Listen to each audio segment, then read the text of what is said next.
Hello friends, welcome back to my YouTube channel the Vani classes. इस video में मैं आपके लिए लेकर आई हूँ बायो का नेक्स्ट चैप्टर जो है लोकोमोशन एंड मूवमेंट। ठीक है, इसके बाद 2 ही चैप्टर रहते हैं, उसको एक ही वीडियो में मैं कवर करवा दूँगी। तो उसके बाद बस 11th की सिर्फ एक ही वीडियो आएगी। ओके, और ये जो चैप्टर है लोकोमोशन एंड मूवमेंट, ये इंपॉर्टेंट है। यहाँ से 1 या 2 क्वेश्चन आपको पूछे जा सकते हैं। ओके, तो इसलिए वीडियो को आपने एंड तक देखना है, क्योंकि हम सारे MCQs इस चैप्टर के डिस्कस करने वाले हैं। पहले जो शब्द है लोकोमोशन, उसका क्या मतलब है और मूवमेंट का क्या मतलब है, पहले मूवमेंट समझेंगे। जैसे आप अभी अपनी जगह पर बैठे हैं, आप अपने हाथ की मूवमेंट कर रहे हैं लिखने के लिए, है ना, या फिर कुछ भी काम करने के लिए, तो आपका जो बॉडी पोस्चर है वो चेंज हो रहा है, दैट इज़ कॉल्ड मूवमेंट। जबकि लोकोमोशन में जो हमारा प्लेस है वो चेंज होता है, यानी कि आप इस जगह से उठकर दूसरी जगह पर चले गए, दैट इज़ लोकोमोशन। जबकि मूवमेंट जो थी वो आप एक ही जगह पर बैठकर कर सकते हैं। जैसे कॉन्टिन्यूसली हमारी जो आईलिड्स हैं उनकी मूवमेंट हो रही है, ये भी एक तरह की मूवमेंट ही है। ठीक है, तो इस वजह से जितनी भी लोकोमोशंस हैं वो सारी मूवमेंट है, क्योंकि लोकोमोशन में तो मूवमेंट आएगी ही। जबकि हर मूवमेंट जो है वो लोकोमोशन नहीं है, क्योंकि हर मूवमेंट में आप कहीं चलकर या फिर अपनी जो लोकेशन है वो चेंज नहीं कर रहे हैं। तो ये मतलब है हमारे चैप्टर का, लोकोमोशन किस तरह से है और मूवमेंट किस तरह से होगी वो हम समझेंगे अभी हमारे इस चैप्टर में। बट वीडियो शुरू करने से पहले अगर आपने अभी तक भी वानी क्लासेस को सब्सक्राइब नहीं किया है तो आप सब्सक्राइब कर सकते हैं। टेलीग्राम में भी हमारे साथ जुड़ सकते हैं और इंस्टाग्राम में भी हमें फॉलो कर सकते हैं। सबसे पहले देखते हैं कि कितनी तरह की मूवमेंट्स जो हैं वो होती हैं हमारे ह्यूमन बॉडी के सेल्स में, फिर आगे कंटिन्यू करेंगे हमारा चैप्टर। यहाँ पर मैं लिख देती हूँ types of movements. Types of movements, कौन सी मूवमेंट्स जो हमारे बॉडी के सेल्स में होती हैं उन्हीं की बात कर रही हूँ अभी मैं, जो हमारे चैप्टर में अलग से दी गई हैं। पहली है हमारी अमीबॉइड मूवमेंट। जैसे आपने अमीबा देखा है ना, किस तरह से वो मूवमेंट करता है, किस तरह से चीज़ों को इनगल्फ कर लेता है अपने अंदर। ठीक है, तो अमीबॉइड मूवमेंट जो है ये हमें देखने को मिलती है मैक्रोफेजेस में। मैक्रोफेजेस में देखने को मिलती है, ल्यूकोसाइट्स में देखने को मिलती है। ठीक है, ये 2 इम्पॉर्टेंट हैं। दूसरी तरह की मूवमेंट इज़ सीलियरी मूवमेंट। कौन सी movement? Ciliary movement. Ciliary movement जो है वो हमें देखने को मिलती है ट्रैकिया में। जिससे क्या होगा, जो भी डस्ट पार्टिकल या फिर फॉरेन पार्टिकल्स हमारे अंदर आ रहे हैं उनको रिमूव करने में ये जो सीलिया प्रेजेंट होते हैं ट्रैकिया में वो मदद करते हैं। साथ में जो फीमेल रिप्रोडक्टिव ट्रैक है, फीमेल रिप्रोडक्टिव ट्रैक, वहाँ पर भी सीलियरी मूवमेंट होती है ओवा को आगे भेजने के लिए। ठीक है जी। तीसरी movement is muscular. Muscular movement ही हमारे इस चैप्टर में मेन है जो हम पढ़ेंगे अभी। मस्कुलर मूवमेंट हमें देखने को मिलती है लिम्स में। मसल्स की वजह से ही हम लिम्स को मूव कर पाते हैं। जो हमारे जॉज हैं यहाँ पर भी मसल्स हैं। ठीक है, जो हमारी टंग है ये भी मस्कुलर है। तो इस तरह की हमारे पास 3 मूवमेंट्स हैं जो हमारे बॉडी के सेल्स में होती है। ठीक, अब हम मेन पढ़ेंगे हम मस्कुलर मूवमेंट के बारे में, तो थोड़ा सा मसल्स के बारे में जान लेंगे, बेसिक चीज़ें। जो मसल हैं, ओरिजिन कहाँ पर है इनका, हम हर चैप्टर में ओरिजिन पढ़ते आए हैं। तो मसल का ओरिजिन कहाँ से है?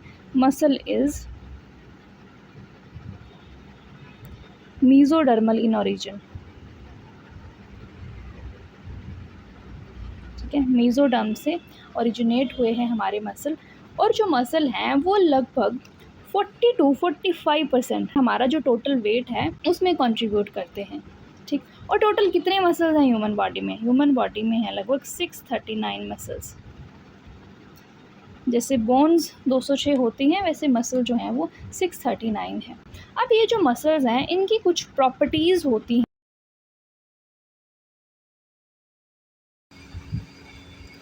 प्रॉपर्टीज़ ऑफ मसल्स, सबसे पहली प्रॉपर्टी इज़ एक्साइटेबिलिटी।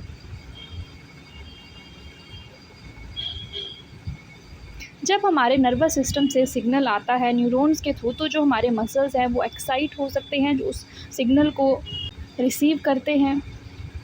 दूसरा कॉन्ट्रैक्टिलिटी, मसल जो है वो कॉन्ट्रैक्ट हो सकते हैं, ठीक है। एक्सटेंसिबिलिटी, मसल जो है वो एक्सपैंड हो सकते हैं, ठीक है। And fourth one is elasticity. Elastic हम उस चीज़ को बोलते हैं जो कॉन्ट्रैक्ट भी हो सकती है और रिलैक्स भी हो सकती है। तो ये 4 मेन प्रॉपर्टीज़ हैं हमारे मसल्स की। अब थोड़ी सी बात कर लेते हैं मसल्स के टाइप्स के बारे में भी, क्योंकि यहाँ से क्वेश्चन हमें देखने को मिलता है कि मसल्स के टाइप कौन कौन से होते हैं। पहले तरह के मसल हैं हमारे पास स्केलेटल मसल। इन मसल्स को हम स्ट्राइएटेड मसल्स भी बोलते हैं। क्या बोलते हैं? स्ट्राइएटेड मसल्स भी बोलते हैं, क्योंकि इनमें स्ट्राइएशंस पाई जाती हैं। अगर यहाँ पर मैं आपके लिए डायग्राम बनाऊँ, ये है हमारे पास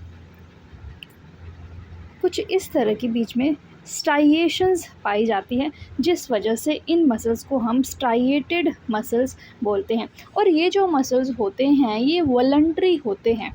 वॉलंटरी मतलब हम अपनी इच्छा के अनुसार इनसे काम करवा सकते हैं, ठीक है। वॉलंटरी कंट्रोल इन मसल्स पर होता है। जैसे हमारी जो बॉडी की मूवमेंट है, जैसे हमारा बॉडी पोस्चर चेंज हम कर रहे हैं, वो हम अपनी इच्छा से कर रहे हैं। हम हाथ में पेन पकड़ रहे हैं तो हमारी बाजू की मूवमेंट जो हो रही है, हाथ की मूवमेंट जो हो रही है, वो हमारी इच्छा के अनुसार हो रही है। तो वहाँ पर स्केलेटल मसल जो हैं वो इंपॉर्टेंट रोल प्ले करते हैं। और ये जो मसल्स हैं इनमें कोई ब्रांचेस नहीं होती हैं। So these are unbranched muscles, ठीक है। शेप आप देख रहे हैं इसकी कैसी शेप है, सिलेंड्रिकल शेप है, ओके। और जो स्केलेटल मसल हैं ये बोन के साथ जुड़े हुए होते हैं। और हमने शुरू के कुछ चैप्टर्स में पढ़ा था कि जो मसल है वो बोन के साथ जुड़ता है, किसकी मदद से, ठीक है। मसल जो है वो बोन के साथ जुड़ता है with the help of tendon, okay. इसको हम टेंडन बोलते हैं। तो हमारा स्केलेटल मसल आपका क्लियर हो गया। अब दूसरे तरह की मसल के बारे में बात करें।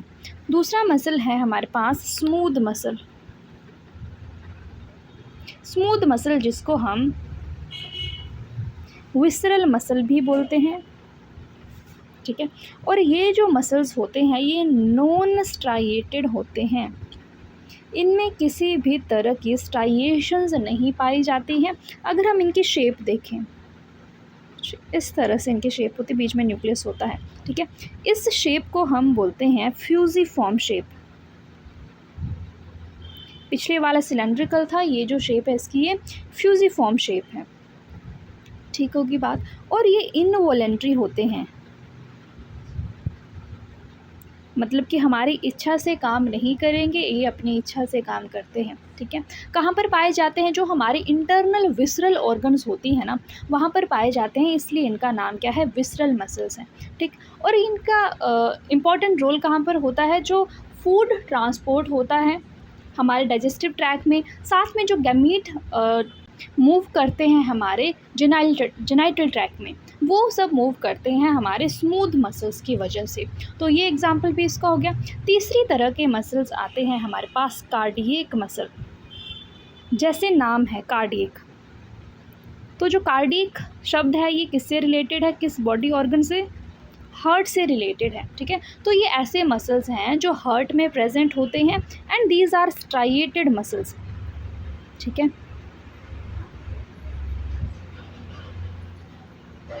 स्ट्राइएटेड मसल्स हैं, इनमें बीच में स्ट्राइएशन जो हैं वो पाई जाती हैं, ठीक है। These are striated. सिर्फ स्मूथ मसल्स ही ऐसे हैं जो नॉन स्ट्राइएटेड हैं, बाकी दोनों ये स्ट्राइएटेड हैं। साथ में जैसे यहाँ पे आप ब्रांचेस देख रहे हो, सो दीज आर ब्रांच्ड, ठीक है। पिछले दोनों अनब्रांच्ड थे और ये जो हैं ये ब्रांच्ड मसल्स हैं, ठीक है। शेप सिलेंड्रिकल है, ठीक है। हार्ट के मसल्स में पाए जाते हैं। और जो हार्ट है वो भी हमारी इच्छा से नहीं बीट करता है, उसके मसल्स भी हमारी इच्छा से काम नहीं करते हैं। So these are involuntary muscles, these are involuntary muscles. Clear होगी बात? इतना क्लियर हो गया, मसल्स के टाइप क्लियर हो गए, मसल क्या होते हैं वो क्लियर हो गया, ठीक है। मसल की प्रॉपर्टीज़ क्या होती हैं ये सब हमने यहाँ पर समझ लिया। अब समझ लेते हैं जो हमारा स्केलेटल मसल है, क्योंकि उसके बारे में ही डिटेल में बात हुई है, थोड़ा सा उसकी शेप के बारे में समझ लेते हैं। जो स्केलेटल मसल है ये मोस्ट कॉमन मसल है, वॉलेंट्री मसल है, समझ लिया हमने। जो हमारे फिजिकल एक्शन है जैसे वॉकिंग, लिफ्टिंग, राइटिंग, इन सब में हमारी मदद करता है, ठीक है। और जो स्केलेटल मसल है ये बोन के साथ जुड़ा होता है टेंडन्स के द्वारा। देखो ये मसल है, ये बोन है, बीच में कनेक्शन है which is known as tendon, ठीक। अब ये है हमारा मसल का क्रॉस सेक्शन। देखो जो मसल है इसके सबसे बाहर एक लेयर है जिसको हम बोलते हैं एपीमाइसियम। सबसे बाहर वाली लेयर इज़ एपीमाइसियम, ठीक। उसके बाद आती है पेरीमाइसियम, ओके। और फिर आते हैं हमारे पास एंडोमाइसियम। और इसमें कुछ मसल बंडल्स होते हैं। जो हमारा स्केलेटल मसल है वो कुछ मसल बंडल्स का बना हुआ होता है, जिन मसल बंडल को हम बोलते हैं फेसिकल। जो फेसिकल है दीज आर मसल बंडल्स। और इसमें कुछ फाइबर्स होते हैं जिनको हम बोलते हैं मसल फाइबर्स। क्या बोलते हैं? मसल फाइबर बोलते हैं, ठीक। इतना स्ट्रक्चर क्लियर हो गया। अब अगले डायग्राम में देखते हैं फर्दर स्ट्रक्चर इसका। इस डायग्राम में हम क्लियरली समझ सकते हैं। देखो ये है हमारा मसल, जिसमें से हमने देखा कि हमारे मसल में कुछ मसल बंडल्स होते हैं जिनको हम फेसिकल बोलते हैं। और जो बंडल है वो बना होता है मसल फाइबर से मिलकर, ठीक है। और जो मसल फाइबर है उसके अंदर पाए जाते हैं मायोफाइब्रिल, ठीक। अब ये स्ट्रक्चर है हमारे पास मायोफाइब्रिल का। किसका स्ट्रक्चर है ये? मायोफाइब्रिल का स्ट्रक्चर, जहाँ पर कुछ बैंड्स पाए जाते हैं, ए बैंड और आई बैंड, ठीक। हमारे पास दो मसल्स में प्रोटीन पाई जाती हैं, कॉन्ट्रैक्टाइल प्रोटीन्स पाई जाती है, जिनका नाम होता है एक्टिन प्रोटीन और मायोसिन प्रोटीन, ठीक है, जिनके बारे में अभी हम समझ लेते हैं, फिर वापस इस स्ट्रक्चर पे आएंगे। देखो ये है हमारे पास जो ऊपर वाला स्ट्रक्चर है, ये है एक्टिन, हाँ ये लिखा है, इट इज़ एक्टिन फिलामेंट। जो एक्टिन फिलामेंट है तीन चीज़ों से मिलकर बना होता है। पहला जो ग्लोबुलर एक्टिन है, जिसे देखो ये ग्लोबुलर एक्टिन है, बहुत सारे ग्लोबुलर एक्टिन जो हैं वो मिलकर बनाते हैं फिलामेंटस एक्टिन, ठीक है। इट इज़ फिलामेंटस एक्टिन, जो ब्लू कलर का आप यहाँ पर देख रहे हो। दूसरी चीज़ आती है हमारे पास ट्रोपोमायोसिन। इट इज़ ट्रोपोमायोसिन, जो येलो कलर का है, जैसे रस्सी है ना, दो रस्सियाँ एक दूसरे से लिपट रही हैं, उस तरह से जो ट्रोपोमायोसिन है वो प्रोटीन आती है। तीसरी इज़ ट्रोपोनिन, क्लियर हो गया। इन तीनों से मिलकर बनता है हमारा एक्टिन फिलामेंट। दूसरा है हमारे पास मायोसिन। जो मायोसिन है इसमें एक टेल आती है और एक आता है इसका हेड। जो टेल है वो लाइट मेरोमाइसिन है, जबकि जो हेड है वो, जिसको हम ग्लोबुलर हेड भी बोलते हैं, which is made up of heavy meromyosin, ठीक। अब ये जो हेड होता है यहाँ पर दो बाइंडिंग साइट्स होती हैं। एक होता है एक्टिन बाइंडिंग साइट, यहाँ जैसे कुछ बाइंडिंग साइट्स होते हैं जिनको हम बोलते हैं एक्टिन बाइंडिंग साइट्स, जहाँ पर एक्टिन बाइंड करता है, फिर मसल कॉन्ट्रैक्शन होती है। दूसरा होता है यहाँ जैसे, दूसरी होती हैं एटीपी बाइंडिंग साइट्स, क्योंकि मसल कॉन्ट्रैक्शन के लिए एनर्जी की ज़रूरत होती है, तो यहाँ पर एटीपी जो है वो हाइड्रोलाइज होते हैं। तो दोनों का स्ट्रक्चर देख लिया। अब हम देखते हैं कि जो मसल फाइबर है वहाँ पर किस तरह से अरेंज होंगे। अब हम जो हमारा मायोफाइब्रिल है उसमें हम जो हमारा सार्कोमेयर है उसका स्ट्रक्चर बना के देख लेते हैं कि किस तरह से ये जो कॉन्ट्रैक्टाइल हमारी प्रोटीन्स हैं एक्टिन और मायोसिन वो अरेंज्ड हैं। सबसे पहले हम बनाएंगे मायोसिन। समझ लो ये रेड वाली है हमारी मायोसिन, ठीक है। दिस इज एक्टिन, ठीक है। और यहाँ पे है हमारी Z line, this is Z line and this is also Z line. तो दो जेड लाइन के बीच का जो एरिया है it is known as sarcomere, जो स्ट्रक्चरल एंड फंक्शनल यूनिट है मसल कॉन्ट्रैक्शन की। क्लियर होगी बात। और ये क्वेश्चन पूछा जाता है, इंपॉर्टेंट है। और ये जोन देखो, ये ग्रीन वाला क्या बताया मैंने, this is actin and this one is myosin. जिस जोन में सिर्फ एक्टिन पाया जाता है, यहाँ से लेकर देखो यहाँ तक एक्टिन पाया जा रहा है, तो इस बैंड को हम बोलते हैं आई बैंड। क्या बोलते हैं? इस बैंड को हम बोलते हैं आई बैंड। जबकि दूसरा है हमारा ए बैंड। इसके बाद का जो एरिया है that is this is A band, ठीक है, an isotropic, and this is I band, I for isotropic and A for an isotropic band. और ये जो बीच में स्पेस बचा दो एक्टिन के बीच में, इसको हम बोलते हैं एच जोन। क्या बोलते हैं हम इसको? एच जोन बोलते हैं। और वो जोन जहाँ पर दोनों एक्टिन और मायोसिन दोनों ओवरलैप कर रहे हैं, जैसे इतना सा रीजन जो है ना, इसको हम बोलते हैं ओ जोन। क्या बोलते हैं? ओ जोन बोलते हैं, जहाँ पर एक्टिन और मायोसिन दोनों प्रेजेंट हैं। ठीक होगी बात। एच जोन में सिर्फ हमारे पास मायोसिन है, आई बैंड में सिर्फ हमारे पास एक्टिन है, जबकि जो ए बैंड है वहाँ पर मायोसिन भी है और एक्टिन भी है, जबकि ओ जोन में भी हमारे पास एक्टिन और मायोसिन दोनों हैं। Okay, so first question is dash is a muscle contractile protein. अभी हमने प्रोटीन्स के बारे में पढ़ा, ये सब मैंने इसीलिए समझाया आपको थोड़ा थोड़ा, ताकि आपका क्वेश्चन जो हैं वो आप कर सकें, नहीं तो आपको नहीं समझ आएगा कि हमने कहाँ से क्या सॉल्व किया। ठीक है, इसीलिए थोड़ा सा समझा दिया, शायद बोरिंग भी होगा आपके लिए, बट ये समझना थोड़ा सा ज़रूरी है, और जब आप इसको एक दो बार समझेंगे तब क्लियर हो जाएगा आपके कॉन्सेप्ट्स। ठीक है, मसल कॉन्ट्रैक्टाइल प्रोटीन हमारी है यहाँ से मायोसिन। ठीक है, एक्टिन और मायोसिन पढ़ा, तो यहाँ पे मायोसिन हमें दिया गया है ऑप्शन में। Which of the following is not involved in muscle contraction? अब ये चीज़ रहेगी, मसल कॉन्ट्रैक्शन में क्या इन्वॉल्व होता है क्या नहीं होता है। हमें पता है एक्टिन इन्वॉल्व है, ट्रोपोनिन हमने देख लिया, हमारे एक्टिन फिलामेंट के ऊपर ट्रोपोनिन है।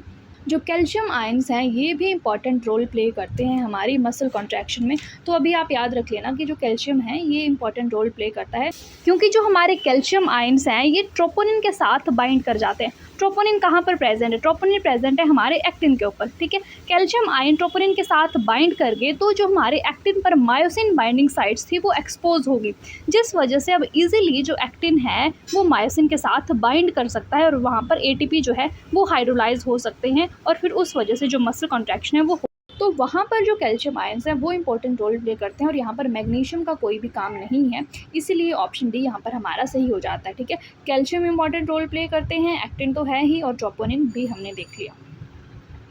Elements associated with muscle contraction, अभी मैंने बता दिया, एक तो हमारे पास कैल्शियम है, कैल्शियम दो ऑप्शन में है, तो मैग्नीशियम मैंने बता दिया नहीं। हमारे पास जो सोडियम और कैल्शियम है ये इंपॉर्टेंट रोल प्ले करते हैं हमारे मसल कॉन्ट्रैक्शन में। जो सोडियम है वो हमारे जो मसल सेल है उसके अंदर आता है, सोडियम इन्फ्लक्स होता है, जिस वजह से फिर आगे हमारा जो मसल कॉन्ट्रैक्शन है वो चलता है, तो सोडियम भी इंपॉर्टेंट रोल प्ले करता है यहाँ पे। ओके, मसल को बोन के साथ क्या जोड़ता है? पढ़ लिया हमने, टेंडन जोड़ता है, लिगामेंट तो बोन को बोन के साथ जोड़ता है। कैनालिकुलाई कैन बी सीन इन, कैनालिकुलाई क्या होती हैं? कुछ कैनाल्स होती हैं जो हमें बोन्स में देखने को मिलती हैं। ठीक है, कैनाल्स होती हैं ये।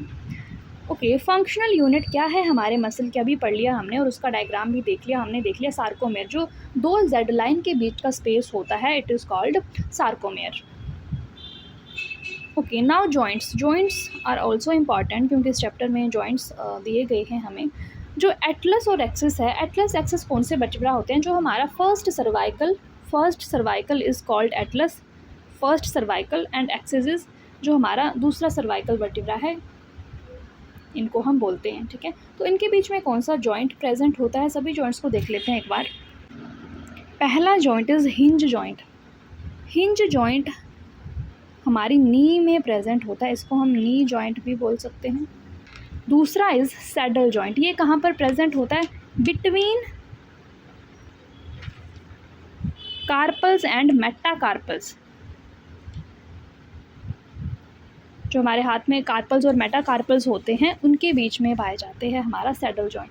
तीसरा आता है हमारा पाइवट जॉइंट, जो एटलस और एक्सिस के बीच में होता है, जो क्वेश्चन में पूछा गया है, between Atlas and axis. Ball and socket joint, बहुत बार क्वेश्चन पूछा जाता है। बॉल एंड सॉकेट जॉइंट जो है ये बिटवीन ह्यूमरस और जो हमारा पेक्टोरल गर्डल है यहाँ पर पाया जाता है। ठीक है, ह्यूमरस एंड जो हमारा पेक्टोरल गर्डल है यहाँ पर पाया जाता है हमारा बॉल एंड सॉकेट जॉइंट। तो क्वेश्चन का आंसर क्या हो गया हमारा? क्वेश्चन का आंसर हो गया हमारे पास pivot joint. What is the role of calcium ion in muscle contraction? Calcium ion क्या करते हैं? अभी मैंने बता दिया क्या करते हैं। ये जो ट्रोपोनिन है उसके साथ बाइंड कर जाते हैं, और जो बाइंडिंग साइट्स होती हैं हमारे एक्टिन पर मायोसिन के साथ बाइंड करने के लिए वो एक्सपोज हो जाती हैं, फिर ये बाइंड कर जाते हैं और फिर मसल कॉन्ट्रैक्शन होती है। तो ऑप्शन सी हमारा यहाँ पर सही हो जाता है। Which muscle type is involuntary? कौन सा इनवॉलेंट्री था? तो दो इनवॉलेंट्री थे हमारे पास, कार्डियक और स्मूथ। नॉन स्ट्राइडेड पूछा गया है, तो जो कार्डियक मसल ये तो स्ट्राइडेड थे, तो वो रह गया हमारा स्मूथ मसल, जो नॉन स्ट्राइडेड भी है और इनवॉलेंट्री भी है। कौन सा मसल जो है वो रिदमिक कॉन्ट्रैक्शन एंड सिर्फ हार्ट में ही पाया जाता है? तो हार्ट मतलब कि कार्डियक मसल हार्ट में पाया जाता है। Process of muscle contraction is best explained bye, जो थ्योरी है स्लाइडिंग फिलामेंट थ्योरी, ठीक है। इससे जो पूरा मसल कॉन्ट्रैक्शन का जो प्रोसेस है वो समझा जा सकता है, sliding filament theory. Number of bones in adult human body, हमें पता है कितनी बोन्स हैं, टोटल 206 हड्डियां हैं अडल्ट में, और जो बच्चा होता है उसमें 300 के करीब जो हड्डियां हैं वो पाई जाती हैं। जो हमारा स्केलेटल सिस्टम है, दो तरह के सिस्टम से बना है, एक हमारा एक्सियल स्केलेटन और दूसरा हमारा अपेंडिकुलर स्केलेटन, ठीक। कौन सी बोन है जो एक्सियल स्केलेटन का पार्ट नहीं है? अब बोन्स देख लेते हैं, चलो क्वेश्चन आया तो बोन्स देख लेते हैं।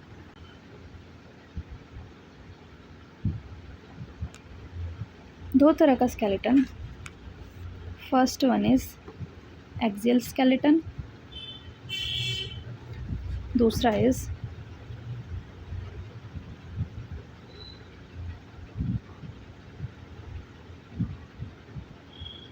अपेंडिकुलर स्केलेटन, ठीक है। जो एक्सियल स्केलेटन होता है ये कुछ बोन्स से मिलाकर बना होता है, 80 बोन्स जो भी मैं बताऊंगी आपको। अपेंडिकुलर स्केलेटन बाकी जो रह गई 126 बोन से मिलकर बना होता है, ठीक।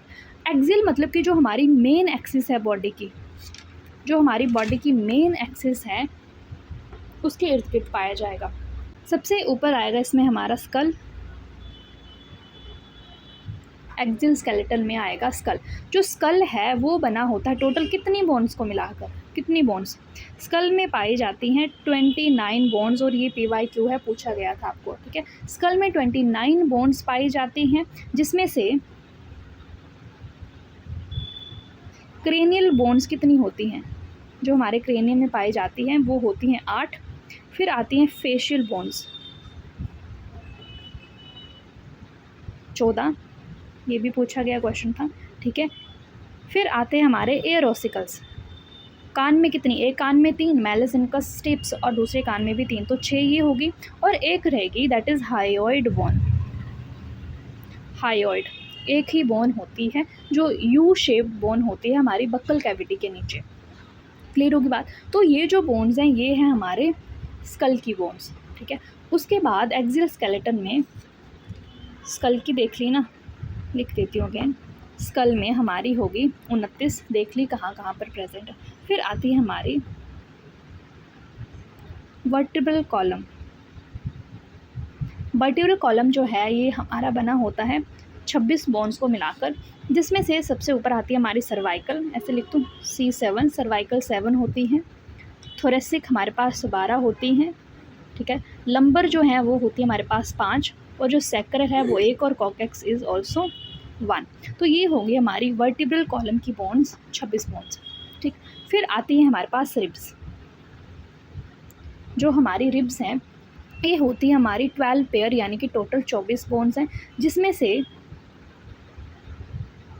ट्रू रिब्स जो डायरेक्ट स्टर्नम के साथ जुड़ी हुई होती हैं ये होते हैं first 7 pairs. True ribs 7 pair, ठीक है। उसके बाद आती हैं फॉल्स रिब्स, जो ट्रू रिब्स के साथ इनमें जुड़ जाते हैं फिर स्टर्नम के साथ अटैच होती हैं।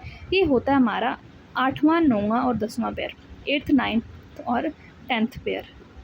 तीसरी आती है हमारे पास फ्लोटिंग रिब्स, जो लास्ट वाली रहेगी 11 और 12, ठीक है। 11th और 12th पेयर जो है ये फ्लोटिंग रिब्स हैं। ये सिर्फ वर्टिब्रल कॉलम से ही अटैच होती हैं, आगे जाके स्टर्नम के साथ अटैच नहीं होती हैं। क्लियर होगी बात? तो ये हमारी बोन्स होगी, देखो स्कल हो गया, वर्टिब्रल कॉलम हो गया, रिब्स हो गया, और एक रह गई हमारे पास जो हमारा एक्सियल स्केलेटन है उसमें ही एक बोन रहेगी दैट इज स्टर्नम, जो फ्लैट बोन है आगे हमारे चेस्ट में पाई जाती है, जिसके साथ जो रिब्स हैं वो जुड़ी हुई होती हैं। तो ये टोटल हो गई हमारा एक्सियल स्केलेटन इस पेज में। अब देख लेते हैं अपेंडिकुलर स्केलेटन।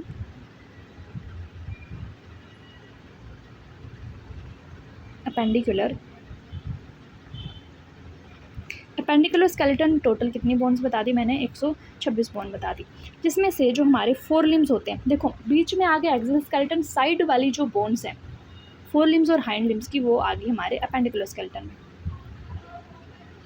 4 लिम्स देख लेते हैं। जो हमारे 4 लिम्स हैं उसमें होती है हमारी कितनी बोन्स, 30 बोन्स 4 लिम्स में होगी, 30 होगी हमारी हाइंड लिम्स में होंगी, ठीक है। 2 4 लिम्स 2 हाइंड लिम्स कितनी होगी, 120 होगी। फिर आगे की 6 जो हैं वो भी मैं बताऊंगी आपको। 4 लिम्ब देख लेते हैं। जो हमारा 4 लिम्ब होता है उसमें सबसे ऊपर आती है हमारे पास ह्यूमरस, जो हमारी बाइसेप वाली बोन है, इट इज़ ह्यूमरस। नीचे आती है रेडियस, रेडियस और अल्ना, रेडियस और अल्ना, ठीक है। फिर आते हैं हमारे कार्पल्स, कार्पल जो हमारी रिस्ट बोन होती है, ये हमारे कितने होते हैं, 8 रिस्ट बोन्स होती है। फिर मेटाकार्पल्स, मेटाकार्पल्स होते हैं 5, ठीक है। फिर आते हैं फेलेंजेस, जो हमारी उंगली और अंगूठों की बोन्स होती हैं, डिजिट्स, वो होती है हमारी 14। तो ये टोटल कितनी होगी, काउंट कर सकते हैं हम, ठीक है। ये टोटल होगी हमारी 4 लिम्ब की 30 हड्डियाँ, ठीक होगी बात। अब देख लेते हैं हम हाइंड लिम्ब की बोन्स। हाइंड लिम्स में सबसे जो हमारी बड़ी बोन है, यानी कि लंबी बोन है, वो पाई जाती है, जिसका नाम है फीमर। और सबसे छोटी जो हमारे कान में पाई जाती है, दैट इज टेप्स, जो हमने एरोसिकल में पढ़ा पीछे, ठीक है। फीमर आएगी, उसके नीचे टिबिया और फिबुला, टिबिया और फिबुला 3 ये होगी। फिर आएगी हमारी टेला, जो नी कैप होती है, ठीक है। ये भी एक ही बोन होती है, नी कैप होती है टेला। फिर टार्सल, जैसे वहाँ पर कार्पल थे ना, तो कार्पल तो 8 थे, बट यहाँ पर जो टार्सल हैं वो 7 होंगे, क्योंकि एक जो बोन है वो टेला में आ गई, यानी कि जो हमारी नी कैप है वहाँ पर जुड़ गई, बाकी सब सेम ही रहेंगे। फिर आगे मेटाटार्सल, मेटाटार्सल हमारे 5, जैसे मेटाकार्पल थे। फिर फेलेंजेस, फेलेंजेस फिर से 14, ठीक है। तो टोटल बोन्स होगी ये भी 30, दोनों हाइंड लिम्स में 30-30, 4 लिम्स में भी दोनों में 30-30, तो टोटल हो गई 120 हड्डियाँ। अब रह गई बाकी की 6, जो हम देखेंगे अभी। जो हमारा पेक्टोरल गर्डल है,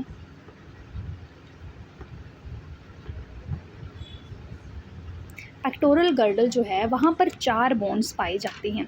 कितनी बोन्स, 4 बोन्स पाई जाती हैं, जो है हमारे पास क्लेविकल, 2 क्लेविकल और 2 स्कैपुला, ठीक है। जो क्लेविकल है इसको हम कोलर बोन या फिर ब्यूटी बोन भी हम इसको बोलते हैं, ठीक है। और दूसरी है हमारे पास स्कैपुला, ये भी 2 पाई जाती हैं। कॉलर बोन जहाँ पर हमारी शर्ट की कॉलर आती है ना, बस उस रीजन पर प्रेजेंट होती है, और उसके पीछे हमारे जो बॉडी के डोर्सल साइड में एक बोन प्रेजेंट होती है, ट्रायंगुलर शेप, जिसको हम बोलते हैं स्कैपुला बोलते हैं। ये हो गया पेक्टोरल गर्डल। दूसरा आता है हमारा pelvic girdle. Pelvic girdle 4 bones तो होगी, रह गई 2। पेल्विक गर्डल में 2 बोन्स पाई जाती हैं, जो होती है हमारी कॉक्सल, ठीक है। 2 कॉक्सल पाई जाती है हमारे पास, जो किसकी फ्यूजन से बनी होती है, 3 फ्यूजन से बनी होती हैं, जो हैं ilium, ilium, ischium, ilium, ischium और प्यूबिस। इनकी फ्यूज़न से हमारी एक कॉक्सल बोन बनी होती है, तो 2 कॉक्सल यानी कि 2 बोन्स होगी यहाँ पर हमारी। तो टोटल 126 बोन्स मैंने आपको काउंट करवा दी, ठीक होगी बात। अब चलो क्वेश्चन पे आ जाते हैं। ओके, कौन सा हमारे एक्सियल स्केलेटन का पार्ट नहीं है, जो हमारी मेन एक्सिस से आया।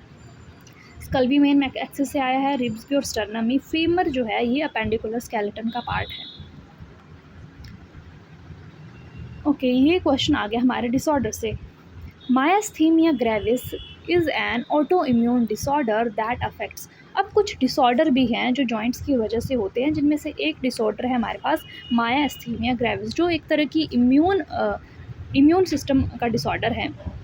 ये हमारे न्यूरोमस्कुलर जंक्शन जो है उसको अफेक्ट करता है, जिसकी वजह से वीकनेस, फैटीग आने लगती है, और हमारे जो मसल हैं वो पैरालाइज भी हो सकते हैं, ठीक है बात। कुछ और डिसऑर्डर भी होते हैं, जैसे आपने सुना होगा आर्थराइटिस। जहाँ पर शब्द आइटिस आता है उसका मतलब इन्फ्लेमेशन, यानी कि हमारे जॉइंट्स में इन्फ्लेमेशन हो जाती है। गाउट डिजीज़ आपने सुनी होगी, वो भी इन्फ्लेमेशन की वजह से होती है। जो जॉइंट्स में जो यूरेट क्रिस्टल्स हैं वो एक्यूमुलेट होने लगते हैं। ठीक है, तो ये कुछ डिसऑर्डर्स हैं। चलो अगला प्रश्न देख लेते हैं। कौन सा जॉइंट इज़ इमूवेबल? कुछ जॉइंट्स जो होते हैं वो मूवेबल होते हैं, जिनको हम मूव कर सकते हैं। ठीक है, उन जॉइंट्स को हम बोलते हैं साइनोवियल जॉइंट्स। जो पीछे मैंने आपको बताए थे ना, बॉल एंड सॉकेट है, हिंज जॉइंट है, पाइवट वगैरह, वो सारे मूवेबल जॉइंट्स थे। कुछ जॉइंट्स होते हैं जो मूव नहीं कर पाते हैं, जैसे हमारा जो स्कल में जॉइंट्स प्रेजेंट होते हैं, ठीक है, जिनको हम बोलते हैं फाइब्रस जॉइंट्स।